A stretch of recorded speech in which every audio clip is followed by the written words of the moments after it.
No Other Choice is the latest film from famed South Korean author-filmmaker Park Chan-wook.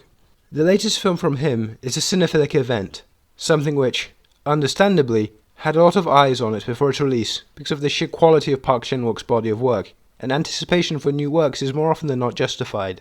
The film follows a veteran paper mill manager who decides to eliminate his competition after being laid off from the company that he had been working for over 25 years.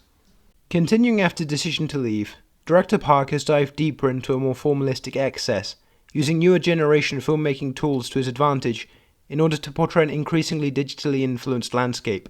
The argument between a corporeal materialism and a depersonalizing modernism is the cause for much of the film's conflict, and no one has quite captured the surrealistic qualities of contemporary technologies the way he has.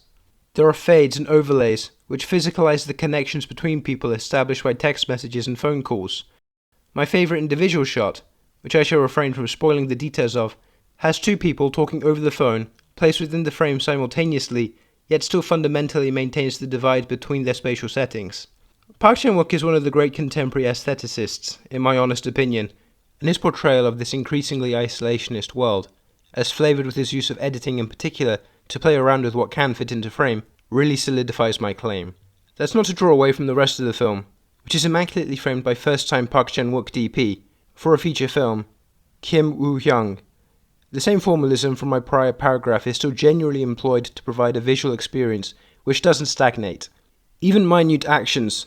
If you've seen the trailers, you've seen the bit where Yoo Man-soo drinks beer, which I'd consider to be one of 2025's best shots, feel fresh with the energy which director Park has imbued into the vast majority of his films. The joy of a Park Chan-wook film is in its presentation, and how he pushes himself each time to create images which don't feel worn out. No Other Choice, as mentioned earlier, continues this trend. However, where No Other Choice does differ largely from the rest of his filmography, is now centralized at the forefront of everything the lead performance is. For the first time, a performance outshines Park's audacious style. Lee Byung-hun gives a bizarre performance. There's a lot being juggled: slapstick comedy, family man charm, true loser overtones, and a deeper, darker undercurrent beneath it all. These seemingly disparate elements then fuse together to create an ample protagonist for a darkly comedic satirical picture. The topic, as dark as it is the more Yoo Man-soo pursues his competition, is held out of being too much of a downer for much of the runtime by the slapstick antics on display. The goofiness isn't incongruent to the story being told, as it is bolstered by the fish-out-of-water quality the character relies on as the conflicts progress. Lee's physicality is surprisingly well suited for the role of a bumbling fool. I say fool with the context that he isn't playing a professional killer, but a normal man who believes that he has no other choice, as he stumbles around. Quick heads up, I wouldn't really watch the film expecting a laugh-riot comedy. Comparatively, when the entire Park Chan-wook filmography is considered, it has more of an overtly comical lean to it. But, being very clear, aside from a couple of scenes, the film is mostly a thriller about the current work environment with a pessimistic stance. This is degenerative satire through and through.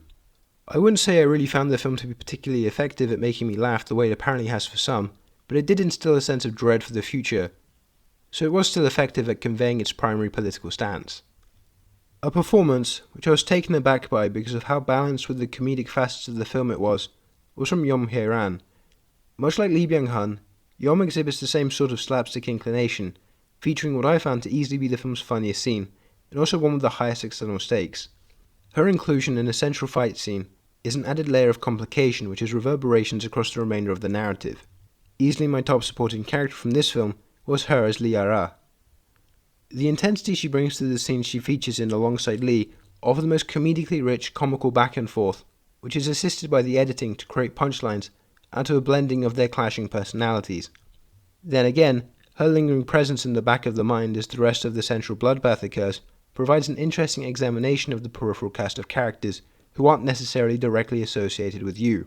His family play important roles, but aside from Son Ye-jin's Lee Mi-ri, Yoo's wife, I wasn't too fussed with what was happening with them. All in all, I don't think No Other Choice lived up to my high expectations and, to reiterate, isn't really a comedy. Maybe a rewatch where I am aware of that going in will remedy my star rating. Lee Byung-hun is extraordinary as the lead in this film and, to be expected, Park Chan-wook doesn't miss with the story. Yes, I am aware that this is an adaptation of a Donna Westlake novel which has been adapted before. and the visual style. The film is still great, just didn't quite end up being a masterpiece in my eyes.